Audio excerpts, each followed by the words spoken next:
I like you must have a business card. Well, yes, I do. Thank you. You do? At 13, you have your own business card. Okay, that's a nice start. I'll get in touch with you later. Sure. What do you do? Oh, well, mainly, I like to call myself a software and cognitive developer because I love developing with cognitive computing and artificial intelligence. I am an algorithmist. I love working with, designing, and implementing algorithms. I'm a keynote and TEDx speaker. I'm an author. I've written a book, and I'm working on another one about IBM Watson. And, of course, I'm also an IBM champion for cloud and honorary IBM cloud advisor. Oh, where did Hang I on go a second. wrong? Someone just get me a flannel countdown. Do you go to school? Well, I'm currently homeschooled in grade 8, going to grade 9 now. Wow. Okay, so you're bright. Artificial intelligence is taking over the world. Is that fair to say? Well, you see, that's actually one thing that I believe a lot of people have, the sort of misconception that artificial intelligence is this technology that was made to replace humans, that really everything we do, whether it be, our jobs or whatever we do at home every day. But really what I believe is that artificial intelligence was developed and is continuing to be developed for the sole purpose of really augmenting our life and amplifying our skills or capabilities and what we can do every day. But what about when the computers actually learn that they're better than us? Well, you see, that's sort of called a singularity of artificial intelligence, at which point artificial intelligence has surpassed human intelligence to the point that we cannot control it. But really what I believe at this point, artificial intelligence, I won't go into the details right now since we're limited on time, but the thing is right now, artificial intelligence itself as a technology is so foolable and so primitive that either A, we won't reach that singularity point, or B, if we do, it's a very long ways off. Do you understand that, Mark? No.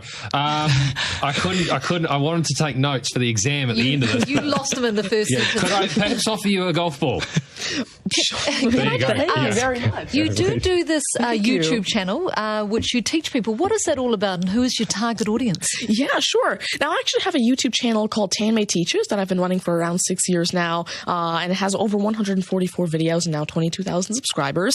And so on it, I love to teach about computing, really programming, these algorithms that I develop, machine learning especially, math, science, and especially technologies like IBM Watson. Because, of course, I like to share my knowledge because I realize that there's this lack of resources for people to learn about technologies like AI, which is why I absolutely love sharing my knowledge through, of course, these YouTube videos, the books that I'm authoring, the keynotes that I have, and really Watson comes in here in such a great way because Watson allows me... What's Watson? Sure. Mark thinks he's a golfer, but what is Watson? Now, IBM Watson is essentially a cognitive system that allows developers to incorporate cognitive and machine learning into their applications without having to code in the actual intelligence. And what this means is that, of course, right now, really one of the main reasons developers aren't incorporating more machine learning into their apps is because it's so hard to do. It's really difficult to incorporate intelligence because... Has the I wanted to take this somewhere else, this interview. Has the Homeschooling Association of the World got hold of you as the front person? Oh, well, there is actually a Homeschooling Legal Defense Association, I believe, HSLDA, in Canada, and I actually had a keynote for them last year in Niagara Falls. You're the poster boy for homeschooling, aren't you? Well, I did have a keynote for them, and I talked a lot about the advantages of homeschooling and why it's great for kids who want to go into different and really targeted subjects. Okay, I want to get right down to business now. When did you realise you were bright and smart, and smarter than most? Well, I originally started coding when I was 5 with simple languages like Fox Pro and Batch. But eventually, at 9 years old, I had my very first iOS app accepted into the Apple App Store called T-Tables. But did your mum and dad do something to you between 0 and 5 that plug you into the wall? What did they do to you at 5? At 5, you were coding. Are you smarter than your mum and dad, by the way? Oh, already? Well, I have... my dad used to work as a computer programmer, but he used to work with, simple, regular programming languages like Fox Pro, Batch, a little bit of C, etc.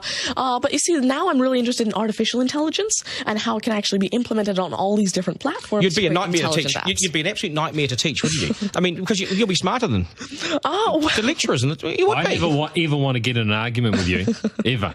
But I would like to see you on a quiz show because I think you would nail that. Well, you see, there is one thing that I've been working on, and it's essentially an app called Ask Tanmay, an NLQA system. And so essentially, it's a system system that can take your natural language questions and answer them for you using Watson and artificial intelligence. And actually, the original reason why I made Ask Tanmay, there's an Indian version of the Who Wants to Be a Millionaire show called KBC, which I originally wanted Ask Tanmay to play. So that actually ties in quite a bit with what I wanted to do. It's nice to see you. Do you get because you're homeschooling? You wouldn't go to school dances and things like that, would you? School socials and things. Do you go? Oh well, I actually used to be regularly schooled until grade 6. Right. Then I became homeschooled, and so of course I still do have my This friends is still from a school. victory for public schools. Take that golf ball Yep.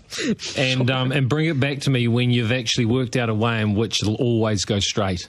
Because I think you could do it. Technically, using a genetic algorithm or something. I knew there'd be an answer. Hey, it's brilliant to meet you. You're a complete inspiration. Thank you. And I hope my son was watching, a 7-year-old son. Message to Buster Garner, you got work to do, mate.